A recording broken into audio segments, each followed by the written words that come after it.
Olá pessoal, estamos começando mais um vídeo aqui no canal Saúde Med. Sejam muito bem-vindos.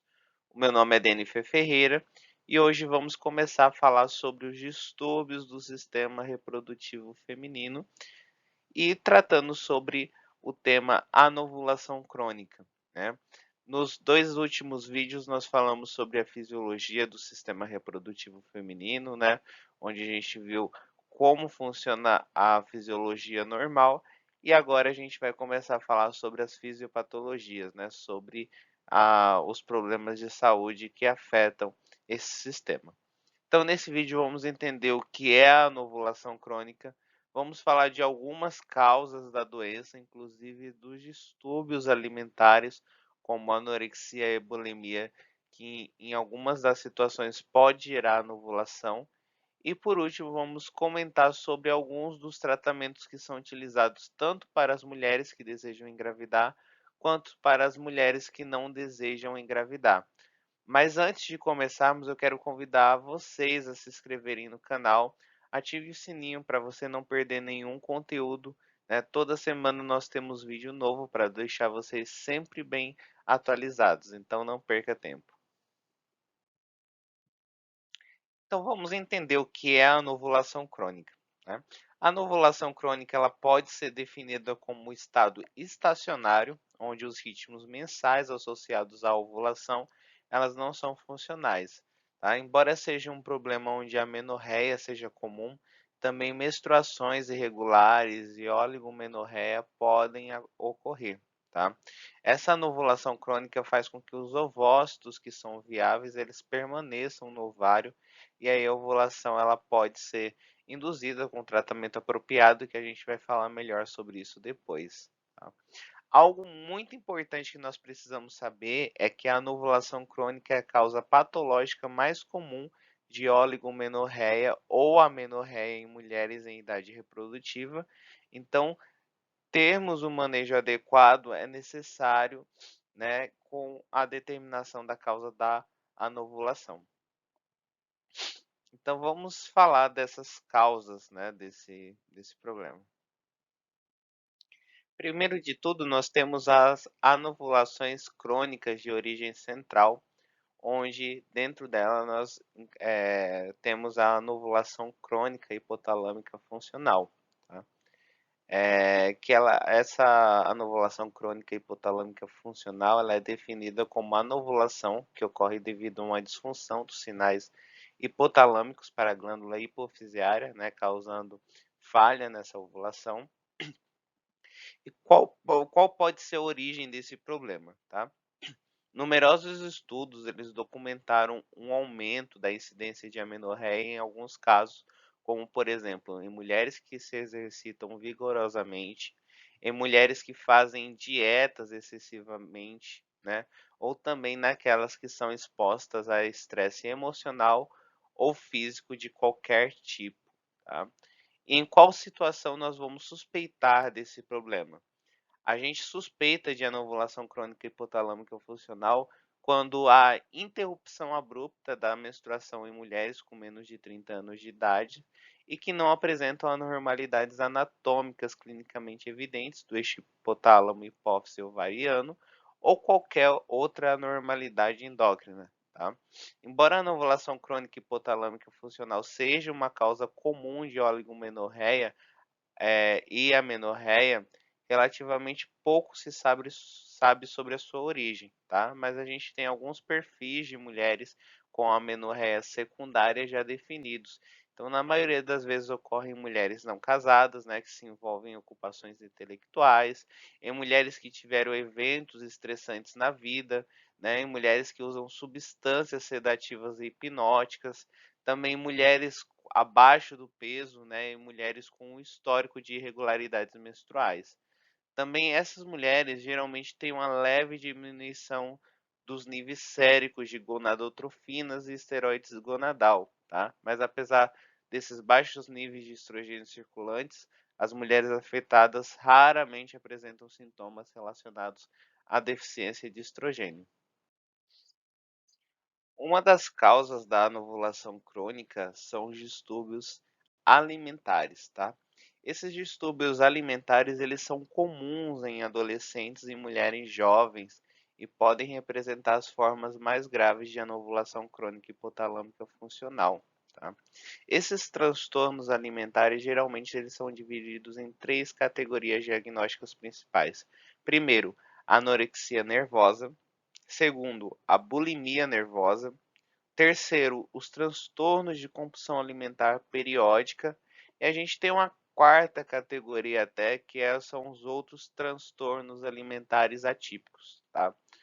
Todos os transtornos alimentares são caracterizados por hábitos alterados ou comportamentos do controle de peso, tá?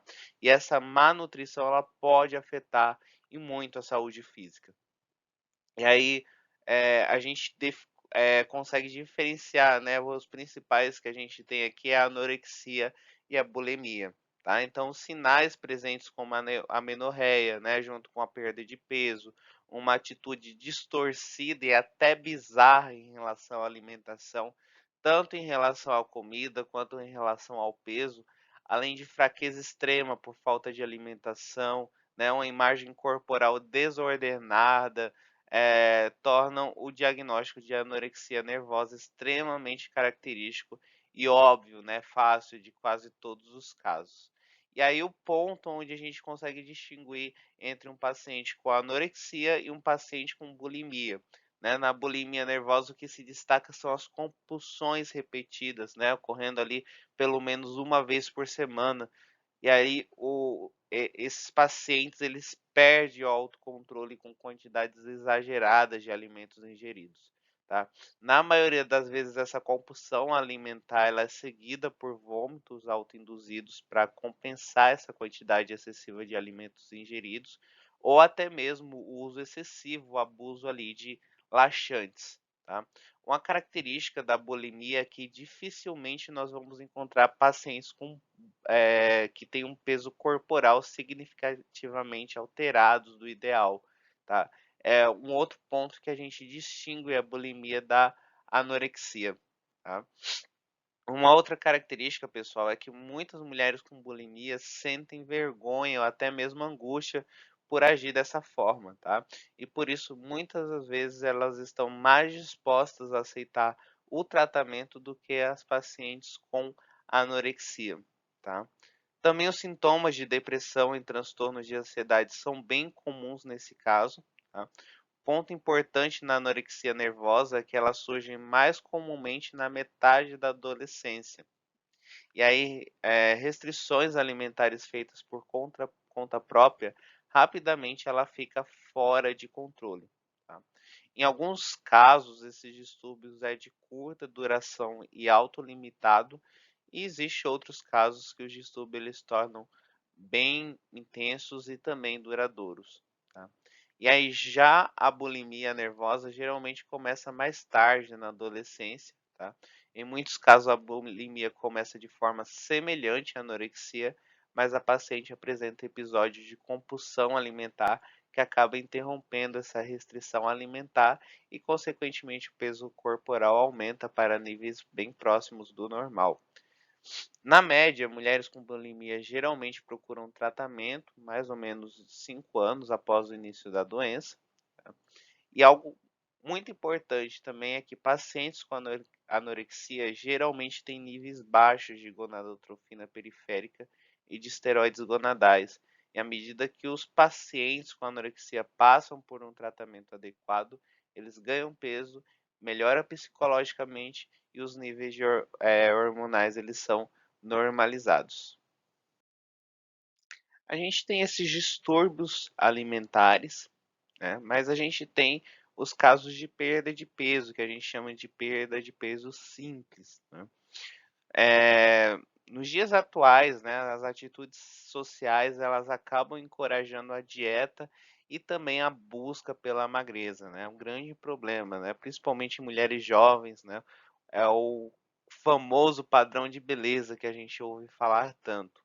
E aí, vários problemas reprodutivos, incluindo a anovulação crônica hipotalâmica, têm sido associados a essa perda de peso.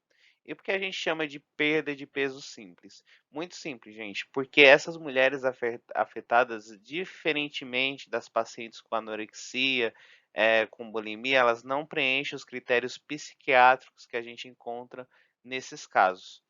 Uma coisa que eu quero deixar muito clara aqui, gente, é que essa perda de peso que eu falo não é das dietas para perda de peso devido a uma obesidade, devido a um sobrepeso, né, onde a paciente é geralmente acompanhada por um médico, por um nutricionista, outros profissionais de saúde. Eu estou falando daquelas mulheres que têm um peso normal, mas que mesmo assim iniciam dietas, na maioria das vezes sem nenhum tipo de acompanhamento, simplesmente para se enquadrar em um tipo, um padrão de beleza.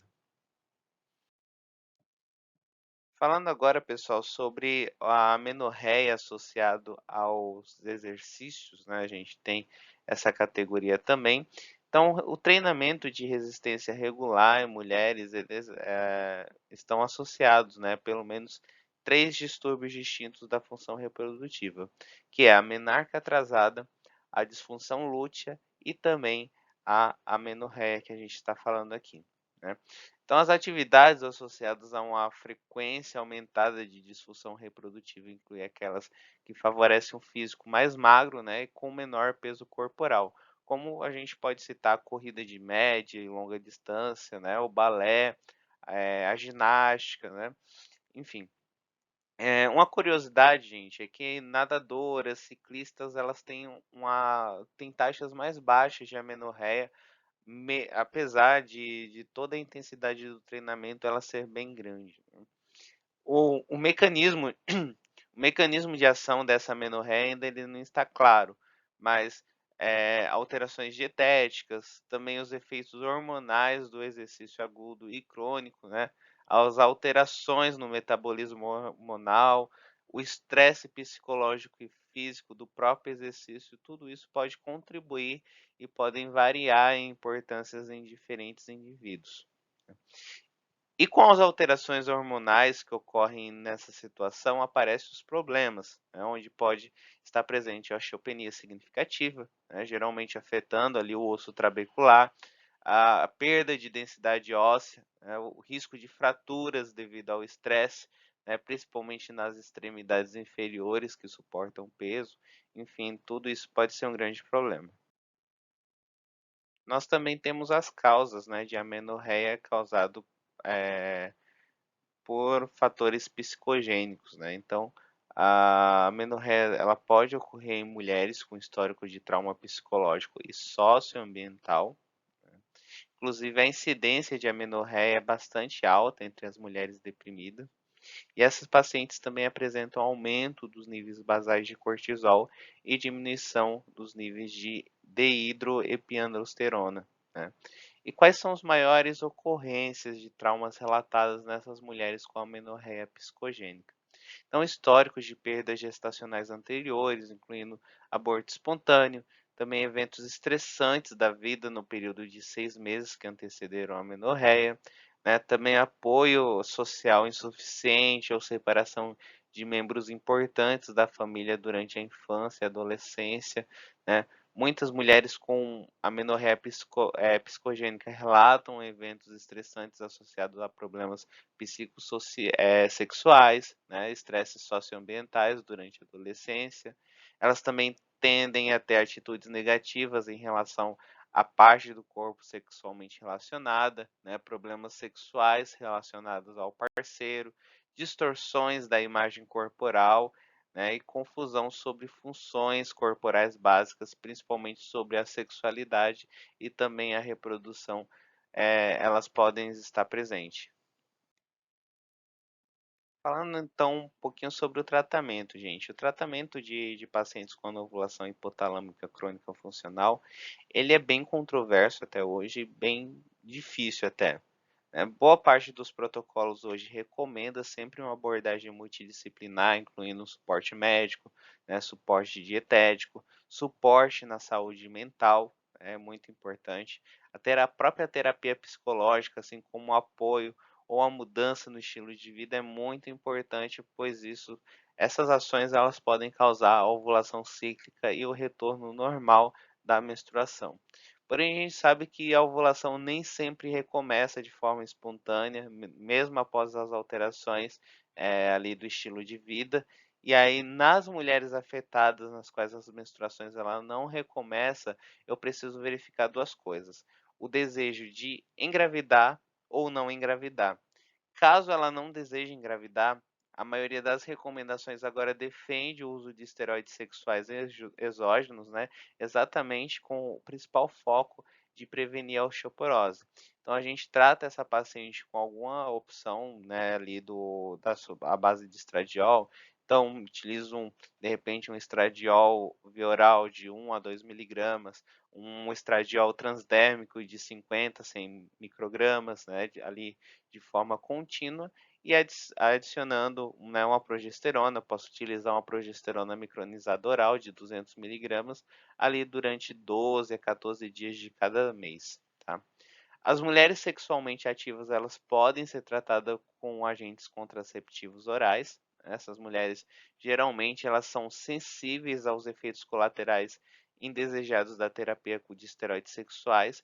Então, é muito importante, gente, é necessário um acompanhamento mais próximo dessa paciente até que a dosagem apropriada, a substância seja realmente estabelecida. E é muito importante, pessoal, deixar essa paciente ciente de que mesmo com o tratamento com esteroides sexuais, a menorreia ainda pode estar presente após a descontinuação do tratamento. Já alguns profissionais pensam diferentes, né? Por isso que eu falei que o tratamento é um pouco controverso. Alguns profissionais dizem que apenas a observação periódica das mulheres afetadas é indicado, tá? E recomendo ali apenas o uso de métodos contraceptivos de barreira, né, ali para o controle da fertilidade. E aí pode ter alguém perguntando: "Ah, mas se a paciente tem anovulação, se a paciente ela não, ovula, por que a gente tem que usar um método anticoncepcional naquelas que não desejam engravidar?" E a resposta é bem simples, gente. A contracepção, ela é necessária para mulheres sexualmente ativas com a ovulação crônica hipotalâmica, porque a ovulação espontânea ela pode recomeçar a qualquer momento, inclusive antes do sangramento menstrual, e aí pode gerar uma gravidez sim, tá? E aí, gente, as mulheres que recusam a terapia com esteroides sexuais, elas devem ser aconselhadas e acompanhadas para ter a densidade óssea da coluna avaliada de tempos em tempo, para nós termos certeza que a perda óssea ela não é acelerada nessa paciente. Se lembra que eu falei no começo que a gente trata com esteroides sexuais principalmente para prevenir casos de osteoporose, tá? Então, é recomendado a ingestão adequada de cálcio, né, ou por alimento, ou através de suplemento, né? Tudo isso é muito importante e aí a gente deve incentivar essa ingestão em todas as mulheres afetadas. Já para as mulheres que desejam engravidar e não ovulam espontaneamente, a gente pode usar o citrato de clomifeno, né, ali numa dose de 50, 100 miligramas por dia durante 5 dias, iniciando a medicação entre o terceiro e o quinto dia de sangramento de privação, tá, gente? É muito importante isso. Porém, a chance é muito grande do clomifeno ser ineficaz nessas mulheres hipoestrogênicas, né, com baixa produção ali de estrogênio. Então, o tratamento com gonadotrofinas menopáusicas e coriônicas humanas ou com GnRH pulsátil, ele pode ser uma alternativa a mulheres que não ovulam em resposta ao clomifeno. Como na amenorreia hipotalâmica ocorre devido à diminuição da secreção endógena de GnRH, a administração de GnRH pulsátil para induzir a ovulação, ela pode ser considerada até de forma fisiológica, tá? É, a, né, de forma natural, além de oferecer ali vantagens adicionais de menor necessidade de monitoramento ultrassonográfico, né? O estradiol sérico também não é necessário ficar fazendo a avaliação desse hormônio, né, de forma contínua. E também existe um menor risco de gestação múltipla, né? Então, uma dose intravenosa inicial de NRH de 5 miligramas a cada 90 minutos é ali eficaz, tá? E depois que a ovulação é detectada pelo teste de LH urinário ou ultrassom, o corpo lúteo ele pode ser mantido pela continuação do GnRH pulsátil ou pelo HCG, numa dose ali de 1.500 unidades internacionais a cada 3 dias para 4 doses. Tá? A gente pode esperar taxas de ovulação em torno de 90% e taxas de concepção em torno de 30% por ciclo ovulatório com esse tipo de estratégia de tratamento. Continuando falando sobre o tratamento, gente, então como eu falei, o apoio psicológico, o acompanhamento psicológico ele é muito importante. Então a terapia cognitivo-comportamental, né, também conhecido como TCC, ela é bem eficaz, né, onde nós focamos principalmente nas mudanças de atitudes em relação aos hábitos alimentares, aos exercícios, à imagem corporal, né, as habilidades de resolução de problemas e também a redução do estresse. Tá? E para as mulheres com anorexia e bulimia nervosas, elas não devem ter a ovulação induzidas até que a doença ela esteja em remissão. Tá? É algo muito importante a gente ter em mente em relação a isso. Né? O que deve estar bem claro para nós é que a terapia cognitivo-comportamental, onde essa terapia se concentra ali na modificação de comportamentos específicos e modos de pensar, né, que sustentam o transtorno alimentar do paciente, ele deve fazer parte de absolutamente qualquer plano de tratamento. Tá?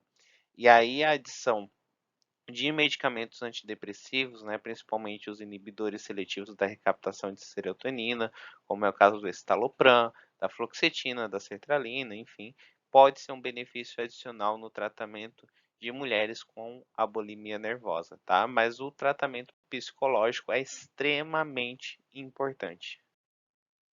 Com isso, nós finalizamos esse vídeo. Se você gostou, deixa o seu like, porque isso nos ajuda muito que o YouTube recomende esse vídeo para outras pessoas, né? E lembrando vocês que temos outros vídeos disponíveis no canal, né? Eles estão organizados em playlist para que você possa acessar com mais facilidade os conteúdos. E se tiver alguma dúvida, pode deixar nos comentários que na medida do possível estarei respondendo. Você pode enviar uma mensagem também no Instagram, através do @saudemed10, né? Então, a gente fica sempre à disposição de vocês. Então, até semana que vem, pessoal. Um grande abraço a todos e até mais. Tchau, tchau.